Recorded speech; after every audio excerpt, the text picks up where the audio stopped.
ومن أحسن قولا ممن دعا إلى الله وعمل صالحا وقال إنني من المسلمين. الحمد لله نحمده ونستعينه ونستغفره ونعوذ بالله من شرور أنفسنا ومن سيئات أعمالنا، من يهده الله فلا مضل له ومن يضلل فلا هادي له، وأشهد أن لا إله إلا الله وحده لا شريك له، وأشهد أن محمدا عبده ورسوله. أما بعد، فإن خير الحديث كتاب الله، وخير الهدي هدي محمد صلى الله عليه وسلم، وشر الأمور محدثاتها، وكل محدثة بدعة، وكل بدعة ضلالة، وكل ضلالة في النار. فأعوذ بالله السميع العليم من الشيطان الرجيم. بسم الله الرحمن الرحيم.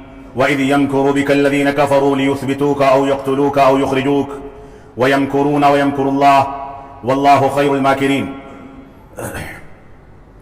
محترم سامعین کرام، بزرگان دین، نوجوانان ملت اسلامیہ اور خواتین اسلام، اللہ رب العالمین کا سب سے عظیم احسان انسانیت پر یہ رہا ہے کہ اس نے اپنے نبی آخر الزماں اور نبی آخر الزماں پر اپنی آخری کتاب قرآن مجید کا نزول فرمایا. اللہ رب العالمین نے انسانیت کو انسانیت اور شرافت کا درس دینے کے لیے نبی آخر الزماں کی تعلیمات کو ہمارے سامنے واضح فرمایا. اللہ رب العالمین نے ایسے نبی کو ہمارے سامنے مبعوث فرمایا جو نبی ہمارے چلنے پھرنے سے لے کر کے استنجا قضائے حاجت سے لے کر کے اٹھنے بیٹھنے لیٹنے سونے بیدار ہونے کھانے پینے اور تمام کی تمام چیزوں میں ہماری مکمل رہنمائی کرنے والا نبی ہے. ہم اپنے نبی کی رسالت پر، اپنے نبی کی بعثت پر، اپنے نبی کی سیرت پر، اپنے نبی کے دستور پر، اپنے نبی کی سنت پر، اپنے نبی کے احکام و مسائل پر جتنا فخر کریں کم ہے. یہ اللہ رب العالمین کا فضل و کرم ہے کہ اس نے ہم کو اتنا پاکیزہ نبی عطا فرمایا. وہ نبی جس نے اپنے اختیارات اور اپنی طاقت کا استعمال بھی رب کائنات سے لڑ کر کے، جھگڑ کر کے، ضد کر کے اس وجہ سے نہیں کیا کہ یہ معصوم لوگ نقصان اٹھانے والوں میں سے ہو جائیں گے. اس نے کفار و مشرکین اور اپنے جانی دشمنوں کے لیے کبھی بددعا کی خاطر ہاتھ نہیں اٹھایا، کیونکہ وہ یہ کہتا تھا کہ میں صبر کرنے والا نبی ہوں. مجھ کو رب کائنات نے رحمت للعالمین بنایا. اللہ رب العالمین نے جب طائف کی پہاڑیوں پر نبی آخر الزماں کو لہو لہان کیا گیا، پتھراؤ کر کے، پتھر مار مار کر کے آپ کو زخمی کر دیا گیا. جب پہاڑ کا فرشتہ آتا ہے، اللہ رب العالمین کے حکم سے آتا ہے اور کہتا ہے کہ اے پیارے حبیب، اگر آپ اجازت دیں تو طائف والوں کو اسی پہاڑی کے درمیان پیس کر کے ہلاک و برباد کر دیا جائے. نبی آخر الزماں نے فرمایا کہ نہیں، انہی انکار کرنے والوں میں سے، انہی کفر کرنے والوں میں سے، انہی ٹھٹھا اڑانے والوں میں سے، اسی مذاق اڑانے والوں میں سے اور اسلام کو نقصان پہنچانے والوں میں سے مجھ کو رب کائنات سے امید ہے کہ ایسے اسلام کے سپاہی پیدا ہوں گے جو آگے چل کر کے اسلام کا دفاع کریں گے، اسلام کا دفاع کر کے اسلام کی نشر و اشاعت کریں گے. وہ نبی آخر الزماں جس کو رب کائنات نے رحمت للعالمین قرار دیا، وہ نبی آخر الزماں جس کو جانوروں کے لیے، انسانوں کے لیے، جناتوں کے لیے، چرند و پرند کے لیے، پہاڑوں کے لیے اور ہر چیز کے لیے رحمت بنا کر کے بھیجا گیا. اس نے کوئی بھی کسر نہیں چھوڑی، اس نے ساری کی ساری چیزوں کو واضح کر دیا. یہاں تک کہ حجۃ الوداع کے موقع سے رب کائنات کو مخاطب کر کے پہلے صحابہ اکرام سے 3 بار سوال کیا کہ کیا میں نے رب کائنات کی امانت، رب کائنات کا دین تم تک پہنچا دیا؟ کیا میں نے اس امانت کو مکمل کر دیا؟ کیا میں نے دین اسلام کو تمہارے سامنے واضح کر دیا؟ صحابہ اکرام نے یک زبان ہو کر کے فرمایا کہ ہاں اے اللہ کے نبی صلی اللہ علیہ وسلم، آپ سے اسی بات کی امید ہے اور اس سلسلے میں آپ خیانت کر جائیں اس کا وہم و گمان بھی نہ کسی مسلمان کے ذہن پر گزر سکتا ہے اور نہ صحابہ اکرام اس کے قائل ہو سکتے ہیں.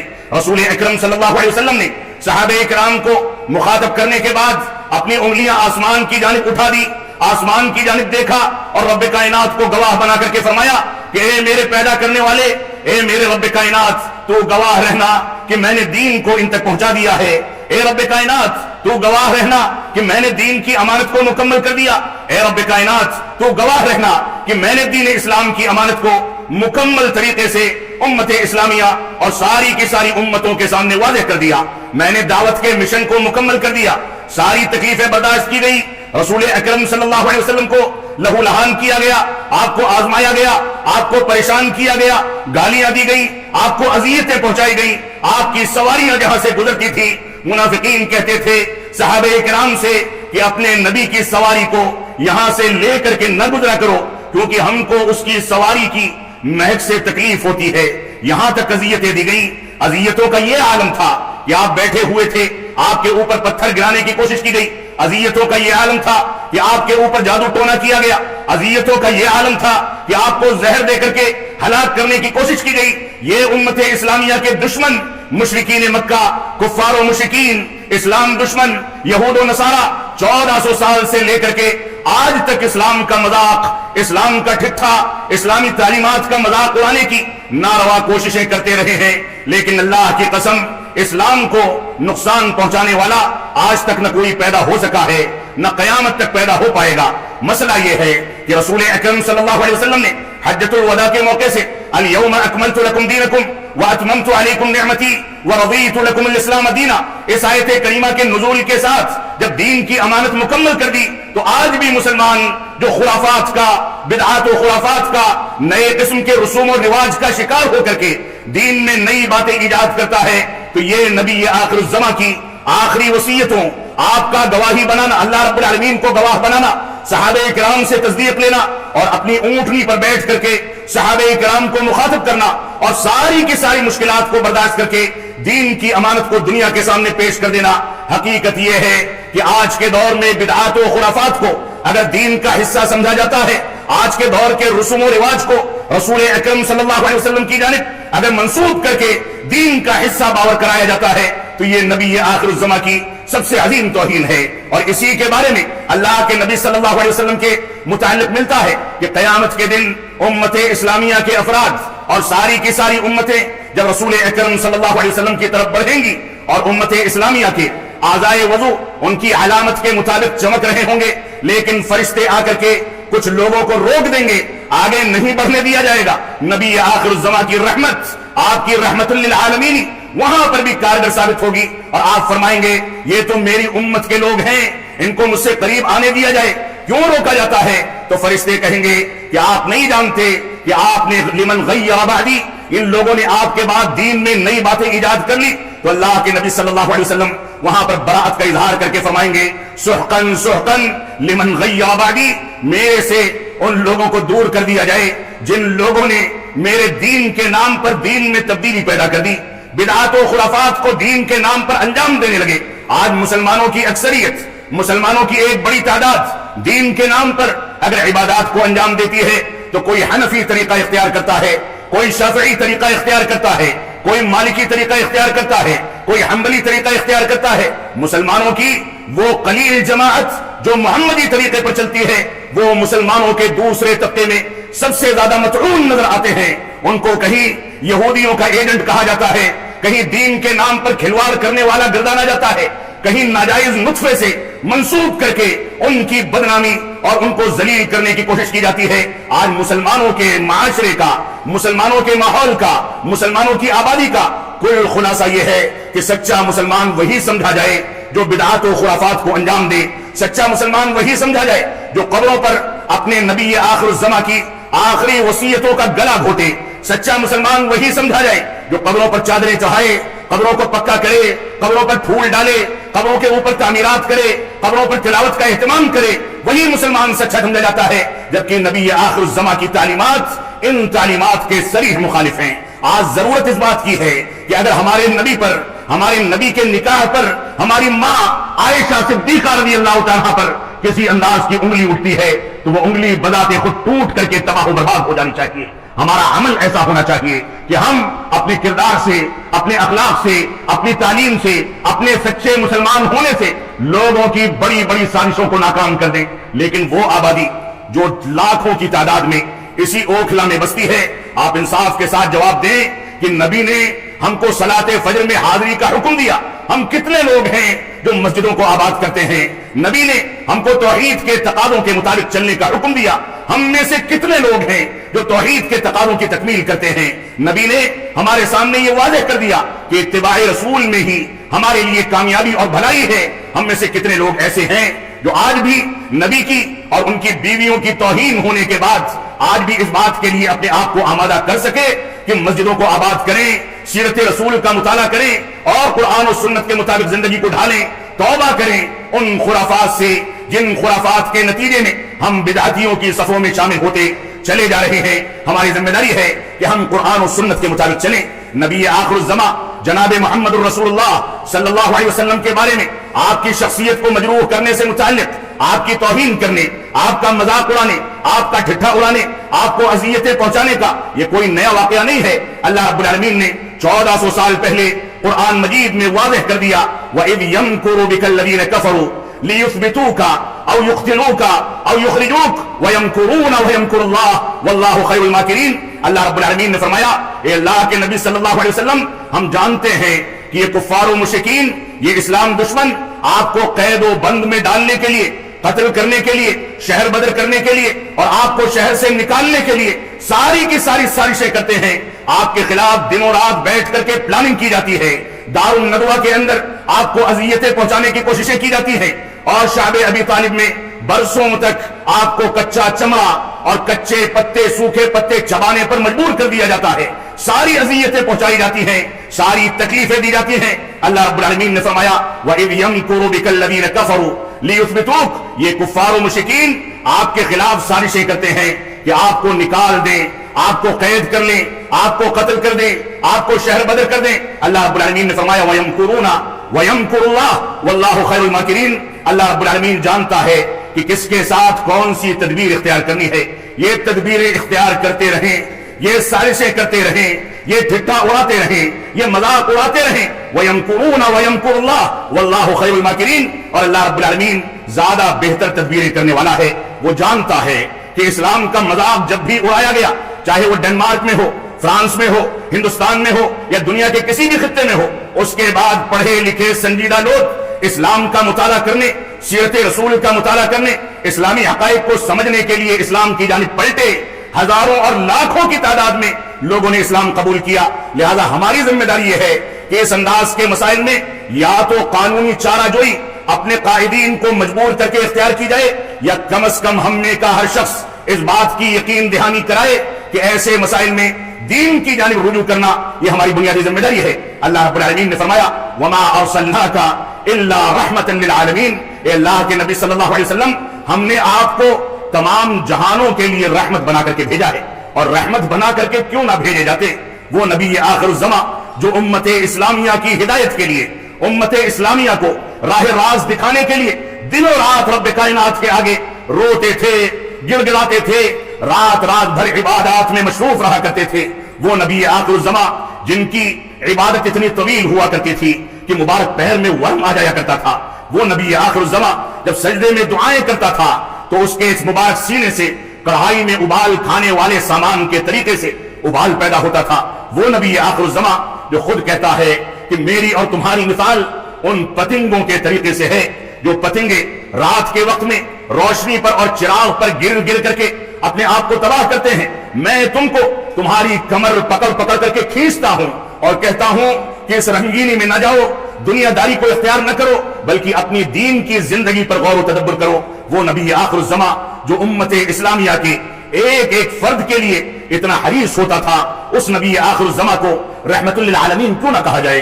وہ رحمت للعالمین جس کے بارے میں اللہ رب العالمین نے اس کو یہاں تک اختیارات دیے، اس کا مقام و عظمت یہاں تک تھا کہ کئی کئی مہینے تک گھر میں چولہا نہیں جلتا تھا، کھانے پینے کا سامان نہیں ملتا تھا، پہننے کے کپڑے، اوڑھنے کی چادریں، استعمال کا سامان، ہر چیز کو وہ صدقہ کر دیا کرتا تھا۔ اس کے گھر میں کچھ نہیں ہوا کرتا تھا، لیکن دوسری جانب اس کو اختیارات دیے گئے، تو اتنے عظیم اختیارات کہ قبر میں اس کے بارے میں کوئی سوال کا جواب نہ دے سکے تو اس کی آخرت کی زندگی تباہ کر دی جائے گی۔ اتنے عظیم اختیارات کہ کفار و مشرکین مکہ نے یہ مطالبہ کر دیا کہ اگر آپ سچے نبی ہیں تو چاند کے 2 ٹکڑے کر کے دکھائے۔ نبی آخر الزمانے چاند کی جانب اشارہ کیا کیا؟ چاند کے 2 ٹکڑے ہو گئے۔ یہ ہمارے نبی کی شان ہے۔ ہمارے نبی کا مقام ہے، اس نبی کی شان میں کوئی گستاخی کرے ہم کو قطعاً برداشت نہیں، لیکن یہ اس بات کا پیغام ہے کہ ہم دین کی جانب رجوع کریں۔ اللہ رب العالمین نے سورہ کوثر کے اندر ارشاد فرمایا انا اعطیناک الکوثر، اے اللہ کے نبی صلی اللہ علیہ وسلم ہم نے آپ کو کوثر عطا فرمایا، بہت ساری نعمتوں سے نوازا، کوثر بھی دیا، دنیا کے اندر دوسری نعمتوں سے بھی نوازا، فصلی لربک وانحر، لہذا آپ کو نعمتیں دے دی گئی، آپ کو رسالت دے دی گئی، آپ پر قرآن مجید کا نزول کر دیا گیا، آپ پر بے شمار نعمتوں کا نزول کیا گیا، اب آپ کی ذمہ داری یہ ہے فصلی لربک وانحر، لہذا اللہ رب العالمین کے لیے نمازیں پڑھیں اور قربانی پیش کریں، یہ رب کائنات کے لیے قربانی دے کر کے دیندار بن جائیں، سچے مسلمان بن جائیں، یہ آج کے مسلمانوں کے لیے سب سے عظیم پیغام ہے۔ اور اسی ہندوستان کی سرزمین پر اگر آپ رب کائنات کی نعمتوں کا شمار اپنے اوپر کریں تو نہیں کر پائیں گے، ہم کتنا بھی واویلا کر لیں کہ ہم کو نشانہ بنایا جاتا ہے،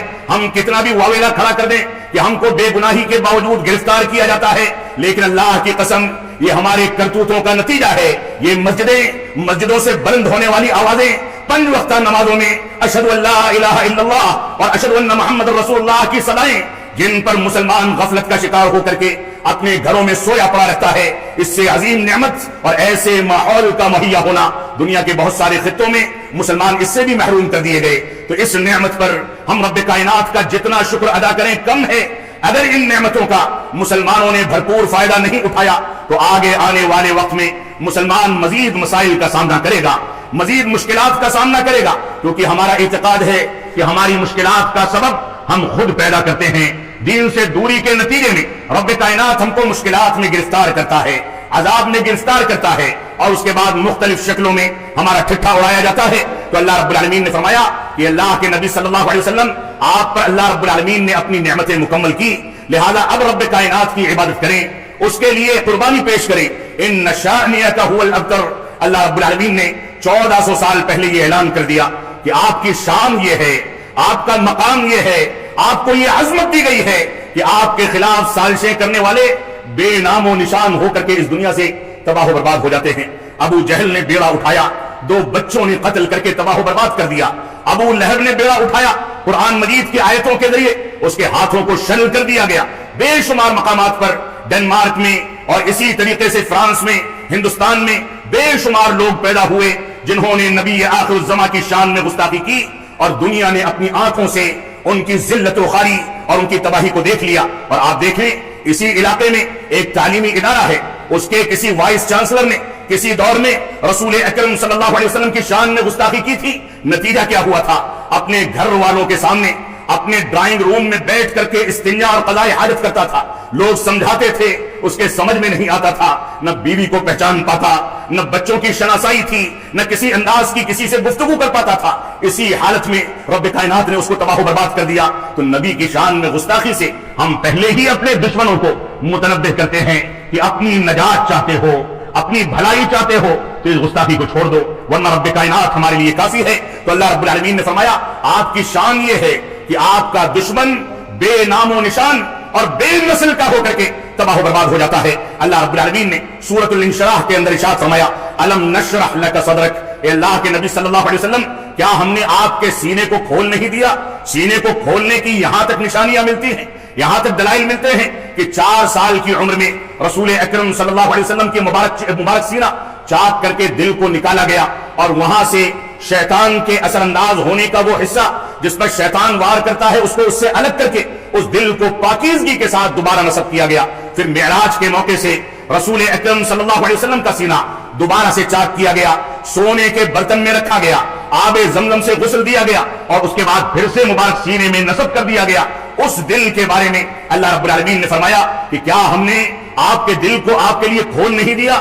نبوت ملنے سے پہلے آپ ہر جگہ گھوما کرتے تھے، معبود حقیقی کی تلاش میں گھوما کرتے تھے، اس بات کی تلاش کیا کرتے تھے کہ میرے دل و دماغ پر جو بوجھ ہے کہ کہیں میں شرک نہ کر جاؤں، کہیں بدعات و خرافات کا شکار نہ ہو جاؤں، لہذا معبود حقیقی کو تلاش کرتے تھے۔ اللہ رب العالمین نے فرمایا نبوت کے نزول اور آپ کی بعثت کے ساتھ رب کائنات نے آپ کے اس بوجھ کو ہلکا کر دیا، آپ کے مسائل کو حل کر دیا۔ وَوَضَعْنَا عَنْكَ وِزْرَكَ، اور آپ کے اوپر جو بوجھ تھا اس بوجھ کو رب کائنات نے ہلکا کر دیا۔ الَّذِي أَنْقَضَ ظَهْرَكَ، اللہ رب العالمین فرماتا ہے کہ اس بوجھ کی وجہ سے آپ کی پیٹھ جھکتی چلی جا رہی تھی. اس بوجھ کو محسوس کرنے کے نتیجے میں آپ پریشان تھے. اور اس کے بعد فرمایا وَرَفَعْنَا لَكَ ذِكْرَكَ. یہ مقام کسی بھی نبی کو نہیں دیا گیا, کسی بھی رسول کو نہیں دیا گیا. فرمایا وَرَفَعْنَا لَكَ ذِكْرَكَ کہ ہم نے آپ کے ذکر کو بلند کیا ہے, آپ کے ذکر اور مقام کو عظمت عطا کی ہے. 5 وقتہ نمازوں میں, اقامت صلاۃ میں, نماز کی دعاؤں میں, تشہد میں, دوسرے مسائل میں, ہر جگہ پر مسلمان کے لیے یہ واجب کیا گیا کہ اپنے نبی کے آخری نبی اور رسول ہونے کی گواہی دو, نبی پر درود بھیجو, نبی کی عظمت کا تذکرہ کرو. دنیا کا کوئی بھی خطہ کبھی بھی اذان کی آواز اور محمد الرسول اللہ کی صداؤں سے خالی ہو ہی نہیں سکتا. یہاں مؤذن محمد الرسول اللہ کہہ کر کے ختم نہیں کرتا, لاکھوں کروڑوں جگہوں پر یہ آوازیں بلند ہونے لگتی ہیں. رب کائنات نے اپنے نبی کے مقام کو بلند کیا ہے. اور اس کے بعد فرمایا فَإِنَّ مَعَ الْعُسْرِ يُسْرًا کہ ہم نے ہر مشکل کے ساتھ آسانی رکھی ہے. وَإِنَّ مَعَ الْعُسْرِ يُسْرًا پھر سے فرمایا کہ ہم نے ہر مشکل کے ساتھ آسانی رکھی ہے. یہ آزمائشیں آئیں گی, مسلمانوں کو نقصان پہنچایا جائے گا, نبی کا ٹھٹھا اڑایا جائے گا, لیکن یہ مشکل دور گزر جائے گا اور اسلام پنپتا رہے گا. اسلامی تعلیمات کو اپنانے والے پیدا ہوتے رہیں گے. قیامت تک یہی دین باقی رہے گا. بت پرستی کرنے والے, اپنے ہی جیسے انسانوں کو پوجنے والے دنیا کے اندر عزت و وقار نہیں اختیار کر سکتے. اللہ رب العالمین نے فرمایا فَإِذَا فَرَغْتَ فَانصَبْ جب آپ فارغ ہو جائیں تو عبادت میں محنت کیا کریں. اللہ رب العالمین نے آپ کو نعمتوں سے نواز دیا, آپ کے ذکر کو بلند کیا. اب آپ کی ذمہ داری یہ ہے کہ آپ فراغت کے اوقات میں رب کائنات کو کثرت کے ساتھ یاد کریں. وَإِلَىٰ رَبِّكَ فَارْغَب اور اپنے پروردگار کی جانب دل لگائیں, اس کی عبادات کو انجام دیں. قرآن مجید نے ہر جگہ پر اسی بات کا تذکرہ کیا. اللہ رب العالمین نے فرمایا فَاصْدَعْ بِمَا تُؤْمَرُ وَأَعْرِضْ عَنِ الْمُشْرِكِينَ آپ کو جو کچھ حکم دیا گیا ہے آپ اس کو بجا لائیں, اس کے مطابق چلیں. اور مشرکین مکہ آپ کا جو مذاق اڑاتے ہیں, آپ کے قتل کی سازشیں کرتے ہیں, آپ کو زہر دینے کی سازشیں کرتے ہیں, آپ پر جادو ٹونا کرنے کی سازشیں کرتے ہیں, یہ ساری کی ساری سازشیں آپ ہمارے حوالے کر دیں. اِنَّا كَفَيْنَاكَ الْمُسْتَهْزِئِينَ مذاق اڑانے کے خلاف کون سی تدابیر اختیار کرنی ہے اس کے لیے ہم کافی ہیں. اللہ رب العالمین نے فرمایا الَّذِينَ يَجْعَلُونَ مَعَ اللَّهِ إِلَٰهًا آخَرَ فَسَوْفَ يَعْلَمُونَ یہ مذاق اڑانے والے رب کائنات کے ساتھ دوسروں کو شریک ٹھہراتے ہیں. ان قریب اس کا مزہ یہ چکھ لیں گے, ان قریب اس کے عذاب کو یہ بھگتیں گے. اور اس کے بعد اللہ رب العالمین نے فرمایا کہ وَلَقَدْ نَعْلَمُ أَنَّكَ يَضِيقُ صَدْرُكَ بِمَا يَقُولُونَ ہم جانتے ہیں کہ آپ کا دل ان کی باتوں سے, ان کے اتہامات سے, اس مذاق اور ٹھٹے سے تنگ ہوتا ہے. لہذا آپ تنگی محسوس نہ کریں بلکہ اللہ رب العالمین کی تسبیح اور پاکیزگی بیان کیجئے. اللہ رب العالمین کے لیے طویل طویل سجدے کیجئے اور اللہ رب العالمین کی عبادت کرتے رہیں. یہ رب کائنات نے اسلام کا مذاق اڑانے والوں کا جواب دیا ہے کہ تم مذاق اڑاتے رہو. ہم رب کائنات کو راضی کرنے کے لیے سجدے میں لگے ہیں. ہم رب کائنات کو راضی کرنے کے لیے اس کی پاکیزگی بیان کرتے ہیں. ہم رب کائنات کو راضی کرنے کے لیے اس کی بڑائی بیان کرتے ہیں. اور ہمارا رب ہم سے راضی ہو جاتا ہے تو وہ کسی کو دیوانہ کر کے تباہ کر دیتا ہے. ہمارا رب ہم سے راضی ہو جاتا ہے تو اسلام دشمنوں کے لیے اس کی بے آواز لاٹھی کافی ہے. وہ جانتا ہے کہ کس کو کیسے نیست و نابود کرنا ہے. ہماری ذمہ داری ہے کہ ہم قرآن و سنت کے مطابق زندگی گزاریں. اور یہ بڑا عجیب المیہ ہے کہ حضرت عائشہ صدیقہ رضی اللہ تعالیٰ جو کہ 1400 برس پہلے رسول اکرم صلی اللہ علیہ وسلم کی زوجیت میں تھی, ان کے بارے میں اس دور کے منافقوں نے ان پر اتہام لگا کر کے ان کو بدنام کرنے کی کوشش کی. اس دور سے ان کو تکلیف اور اذیت پہنچانے کا سلسلہ چلتا رہا اور آج بھی چل رہا ہے. یہ عائشہ کی صدیقیت پر, عائشہ کی پاکیزگی پر سب سے عظیم دلیل ہے کہ وہ عائشہ صدیقہ جس کے بارے میں قرآن مجید کی 10 آیتوں کا پے در پے نزول کیا گیا, اس کی برات کا اعلان کیا گیا. لیکن بدقسمتی یہ ہے کہ ہمارے معاشرے میں پنپنے والے وہ افراد جو اپنے آپ کو اسلامی اسکالر تصور کرتے ہیں, بڑے بڑے میڈیا کے ذمہ داران, بڑی بڑی شخصیت اور نام جن کا ہے وہ افراد, یہ سارے کے سارے لوگ آج ایک جرم کے مد مقابل دوسرا جرم انجام دے رہے ہیں. وہ جرم یہ ہے کہ وہ یہ ثابت کرتے ہیں کہ عائشہ صدیقہ رضی اللہ تعالیٰ کی عمر 9 سال نہیں 19 سال تھی. یہ ہمارا اعتقاد ہے. صحیح بخاری, سیرت ابن ہشام اور اسلام کے بے شمار مراجع و مصادر اس بات کی گواہی دیتے ہیں کہ عائشہ صدیقہ رضی اللہ تعالیٰ کی عمر رخصتی کے وقت 9 سال تھی. سیرت ابن ہشام کے مطابق 9 یا 10 سال تھی, اس سے زیادہ نہیں تھی. صحیح بخاری میں واضح ہے کہ نکاح کے وقت 6 سال اور رخصتی کے وقت 9 سال تھی. اس میں کوئی مذائقے کی بات نہیں. عربوں میں 9 سال کی بچی کا شادی ہو جانا یہ کوئی تعجب خیز مسئلہ نہیں، اور دنیا کے مختلف خطوں میں 6 سال کی عمر میں عیسائیوں میں شادیاں عام سی بات تھی، یہودیوں میں 5 سال 6 سال کی عمر میں بچیوں کی رخصتی عام سی بات تھی۔ تو یہ اعتراض صرف اسلام پر کیوں اٹھایا جاتا ہے، نبی آخر الزماں پر کیوں اٹھایا جاتا ہے؟ اور ہمارے وہ افراد جو اپنے آپ کو سیکولر تصور کرتے ہیں اور صحیح بخاری کی روایات پر اپنے عقلی گھوڑے دوڑا کر کے اسلام کی بنیادوں میں شبہات پیدا کرتے ہیں، وہ بھی کسی مجرم سے کم نہیں۔ اللہ رب العالمین ہم کو قرآن و سنت کے مطابق زندگی گزارنے کی توفیق عطا فرمائے۔ اللہ رب العالمین ہم کو اس بات کی توفیق عطا فرمائے کہ ہم قرآن و سنت کا مطالعہ کریں، فہم سلف کا مطالعہ کریں، سیرت رسول کا مطالعہ کریں، ہماری مسجدیں آباد ہوں، ہماری درگاہوں پر جو غلط رسوم و رواج اختیار کیے جاتے ہیں ان سے مسلمان توبہ کرے، تقلید شخصی سے توبہ کرے، اتباع رسول اور توحید کی جانب رجوع کرے۔ یہ بھی عجیب اتفاق ہے جو نبی آخر الزماں کی آخری وصیت کا گلا گھونٹ کر کے قبروں کو آباد کرتے ہیں۔ لعنت اللہ علی الیہود والنصارى اتخذوا قبور انبیائہم مساجد، اس روایت کو سامنے رکھ کر کے ان کی ذمہ داری تھی کہ یہود و نصارہ کے طریقے کو چھوڑیں، وہ جا کر کے یہودیوں کا نصرانیوں کا طریقہ اختیار کر کے نبی آخر الزماں کی آخری وصیت کا گلا گھونٹتے ہیں۔ وہی اس میدان میں مظاہرے کرتے، بے چینی کا اظہار کرتے زیادہ نظر آتے ہیں۔ اللہ رب العالمین ہم کو راہ ہدایت دکھائے، ہم کو حق طریقے سے سمجھنے اور باطل سے اجتناب کرنے کی توفیق عطا فرمائے۔ ہم جب تک جئیں تب تک اسلام پر جئیں، جب ہمارا خاتمہ ہو تو ایمان پر ہو۔ بارک اللہ لنا ولکم فی القرآن المجید ونفعنی وإیاکم بالآیات والذکر الحمید، انہ تعالی جواد کریم ملک بر الرؤوف الرحیم۔